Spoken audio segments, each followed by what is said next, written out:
Hello বন্ধুরা, চলে এসেছি নতুন আরেকটি ভিডিও নিয়ে। দেখতে পাচ্ছ স্টেশনে দাঁড়িয়ে আছি। কোথায় যাচ্ছি? যাচ্ছি হলো কোচবিহারে। আমাদের ট্রেনের টিকিট কাটা হয়ে গেছে, আমরা স্টেশনে দাঁড়িয়ে আছি। আর ওই দেখো আমাদের ট্রেন আসছে। তো এখন আমরা ট্রেনের অপেক্ষায় দাঁড়িয়েছিলাম, মানে এতক্ষণ আমরা ট্রেনের অপেক্ষায় দাঁড়িয়েছিলাম। তো এখন ট্রেন এসে গেছে, এখন আমরা যাব। ট্রেনটা খুব স্লো আসছে, খুব আস্তে আস্তে আসছে, তোমরা দেখতেই পারছো। জানি না কতক্ষণে পৌঁছবো, তো দেখি কতক্ষণে পৌঁছই।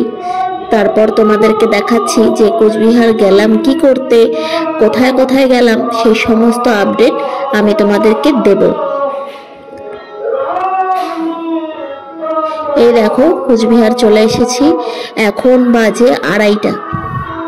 1টার দিকে ট্রেনে উঠেছি, 2:30টার দিকে এসে পৌঁছেছি। তো বুঝতেই পারছো কতক্ষণ সময় লেগেছে। তো এই দেখো এখন আমরা টোটোতে উঠে যাব। তো আমি তোমাদেরকে আগেও বলেছি যে স্টেশনের থেকে কখনো টোটোতে উঠবে না, যেখানেই যাও না কেন একটু স্টেশন থেকে বাইরে বেরিয়ে আসবে, তারপরেই টোটোতে উঠবে, তাহলে তোমাদের ভাড়াটা একদমই কম হবে। তো যে জন্য এসেছিলাম কোচবিহারে সেটা হলো আজকে থেকে রাসমেলা শুরু।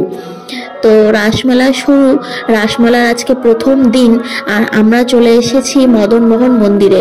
আমরা আস্তে আস্তে গেট একদমই বন্ধ করে দিয়েছিল, আর কাউকেই ঢুকতে দিচ্ছিল না। কিন্তু মানে গেটের সামনে যে গার্ডে পুলিশগুলো ছিল সেগুলো খুবই ভালো ছিল। তো আমাদের পেছনেও আরো অনেকজন ছিল, আমরাও ছিলাম। তো সবাইকে ঢুকতে দিয়েছে কিছুক্ষণের জন্য। তো এই দেখো আমি তোমাদেরকে প্রথমেই ঠাকুরের দর্শন করালাম। আর আজকে যখন পুজো হবে, মানে রবিবারে ভালোভাবে মেলাটা বসবে, রবিবারের থেকে আর কি। তো রবিবারে আমি আবার আসব, তখন তোমাদেরকে দেখাবো যে কি রকম ভাবে সাজানো গোছানো রয়েছে মন্দিরটা। আজকে তো সাজানো হয়েছেই। তো এই দেখো এখানে মা কালীও আছে। তো আজকে তো সাজানো হয়েছেই, আজকের সাজানোটা একটু আলাদা রকম। রবিবার এটা নিশ্চয়ই আলাদা রকম হবে, কারণ যেহেতু আজকে পুজো হবে। আর অনেক জায়গায় এখনো ঠাকুর বসানো হয়নি, আমি দেখলাম সুন্দরভাবে সাজিয়ে আসন করে রেখে দিয়েছে। তো সেখানেও নিশ্চয়ই ঠাকুর বসাবে। তো রবিবারে দেখব যে কত সুন্দর লাগছে দেখতে। আর এই দেখো মন্দিরের ভেতরেই আমরা চলে এসেছি এই শেষের দিকে। তো এখানে এই যে দেখতে পাচ্ছ হাতে আঁকা কিছু চিত্র, তারপর কিছু হাতে বানানো মন্দির বা হাতের কাজ, সেগুলো হলো ছোট বড় সবাই এখানে এঁকে হাতের কাজ নিজের হাতে বানিয়ে এগুলো কিন্তু এখানে রেখে দিয়েছে, নিজের নাম, ফোন নাম্বার, ক্লাস, এই সমস্ত কিছু শুদ্ধ। তো দেখতে পারছো হাতের কাজগুলো খুবই সুন্দর, প্রত্যেকটা জিনিস এখানে সুন্দরভাবে বানিয়েছে। আমার তো সবগুলোই খুবই ভালো লাগলো, সত্যি গুণ আছে। তো এই দেখো কত সুন্দর লাগছে, আমার খুব ভালো লাগলো। আমার সমস্ত জিনিসই এখানে খুব ভালো লেগেছে, কত সূক্ষ্ম হাতের কাজ। এই দেখো আমি তোমাদেরকে এক এক করে সমস্ত কিছু দেখাচ্ছি। এই দেখো কত সুন্দর বানিয়েছে।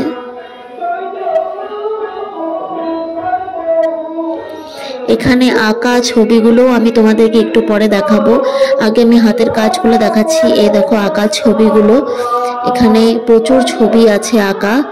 আর এই দেখো সবাই কিন্তু একদম নিখুঁত কাজ করেছে, কারো কাজে কোনো ভুল নেই।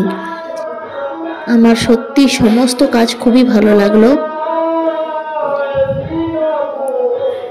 তো আজকে বিশেষ করে তারাই মন্দিরে এসেছে যাদের পুজো দেওয়ার ইচ্ছা বা প্রথম দিকেই ভগবানের দর্শন করতে চায়, তারা বেশিরভাগ মানুষই আজকেই এসেছে মন্দিরে। আর যারা ঘুরতে চায় বা মেলা ঘুরবে এই আশা নিয়ে আসবে, তারা হয়তো রবিবার থেকে আসবে। আজকেও যে মানুষ কম এসেছে তা নয়, আজকেও প্রচুর মানুষ এসেছে। আমাদের আগেও অনেকজন বেরিয়ে গেল, অনেকজন আমাদের সাথে মন্দিরে ঢুকলো, আবার অনেকজন আমাদের আগেই এসে চলে গেছে।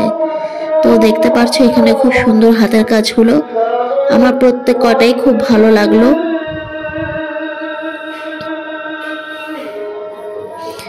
আজকে রাসমেলার প্রথম দিন, আজকের থেকে রাসমেলা শুরু।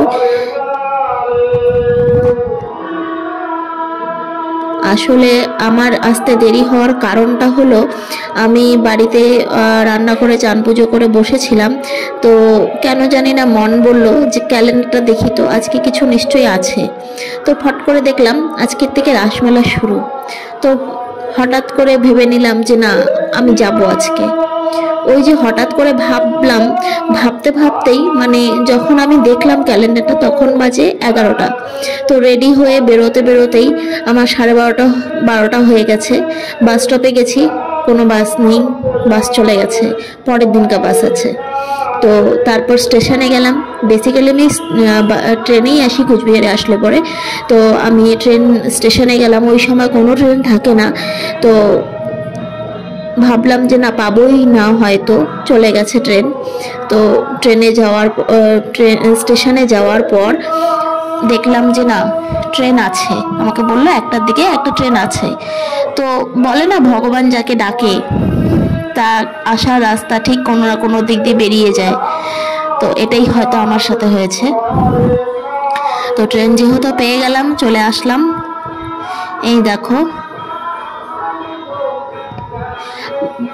রাসমেলায় আমি এইবার প্রথম আসছি। আমি এর আগে কখনোই রাসমেলায় আসিনি, এবারও আমার প্রথম। আমি মদনমোহন মন্দিরে তো অনেকবার এসেছি, কিন্তু রাসমেলায় আমার আসাটা হয়ে ওঠেনি। তো আমি এইবার প্রথম এসেছি, আর আমি তোমাদেরকে সম্পূর্ণ কিছু দেখাচ্ছি। আমার আসার অনেক দিনের ইচ্ছা ছিল যে আমি রাসমেলায় যাব, কিন্তু রাসমেলার সময়টা ঠিক মানে যখন বুঝতে পারি যে না রাসমেলা হচ্ছে, তখন মেলা শুরু হয়ে যায়। মানে আমার ইচ্ছা থাকে যে রাসমেলার প্রথম দিনটা যেটা, সেই দিনকে আমি যাব মন্দিরে। তো সেই জিনিসটা হয়ে ওঠে না। যখন আমি জানতে পারি যে রাসমেলা হচ্ছে, ততদিনে সেই প্রথম দিনটা পেরিয়ে যায়। তো তার জন্য আর আশা হয়ে ওঠে না। তো আজকে হট করে ক্যালেন্ডার দেখলাম আর চলে আসলাম। দুম করে হঠাৎ করে এই প্ল্যানিংটা হলো আমার। দেখো, দেখতে পাচ্ছ মন্দিরকে কত সুন্দর করে সাজিয়েছে, কত সুন্দর লাগছে মন্দিরকে। এই দেখো, এই আশেপাশে কত ঠাকুর আছে, তাদের উপরে কি কি নাম দেওয়া আছে, বা কি অবতার আছে, বা কি কারণে এই মূর্তিটা করা হয়েছে, সেই বিষয়ে যাই লেখা আছে, আমি সেই সমস্ত কিছু তোমাদেরকে ভিডিওর মাধ্যমে দেখানোর চেষ্টা করছি, ভিডিওর মাধ্যমে দেখাচ্ছি। এই দেখো, দেখতে পারছো, এই দেখো উপরে লেখা আছে।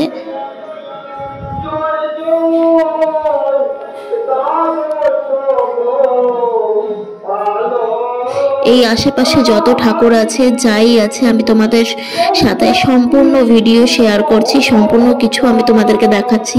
এই দেখো, মন্দিরের এই পাশটায় আরো অনেক ছবি দেওয়া আছে এখানটায়। আর এই যে এখানটা এখন কেবল সাজানো হচ্ছে।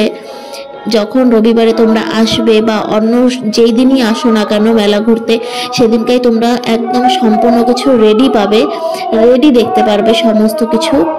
তো এই দেখো,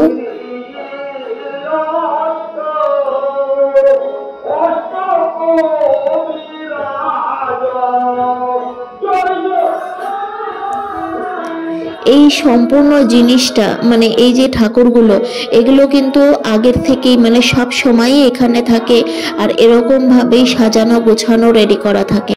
এই দেখো, তোমাদেরকে আমি বাইরের দিকটা দেখাচ্ছি, মন্দিরের বাইরের দিকটা। এটা হলো মন্দিরের বাইরের দিক। মন্দিরের গেটের সামনে এখানে একটা দিঘি আছে, সেখানে সবাই স্নান করছে। তো সেই ভিডিও আমি করে নিলাম।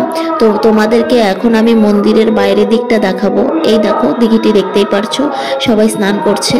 তো আমি এখানে ভিডিও বানানোর পর আমি সোজা চলে গেলাম মেলার দিকে। মেলাতে কি কি আছে চলো তোমাদেরকে দেখাই।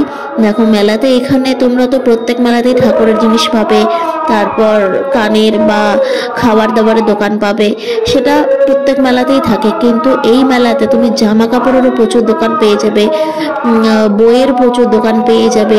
এই মন্দিরে যে ঠাকুর, সেই ঠাকুরেরও ফটো এখানটা তোমরা পেয়ে যাবে। তাছাড়া এই মেলাটা অনেক বড়, অনেক মানে তুমি 1 ঘন্টা হাতে সময় নিয়ে আসলে সেই সময়ও তোমার কাছে কম পড়ে যাবে। তো আমরা তো এই মেলাটা সম্পূর্ণ ঘুরে দেখলাম, তোমাদেরকেও দেখালাম। তো এখন আমরা চলে আসলাম স্টেশনে। রবিবার দিন আমরা আবার আসবো। তো ভিডিওটি যদি ভালো লেগে থাকে, যদি ফেসবুক থেকে দেখে থাকো তো ফলো করো, ইউটিউব থেকে দেখে থাকলে সাবস্ক্রাইব করো। আবার দেখা হবে, টাটা।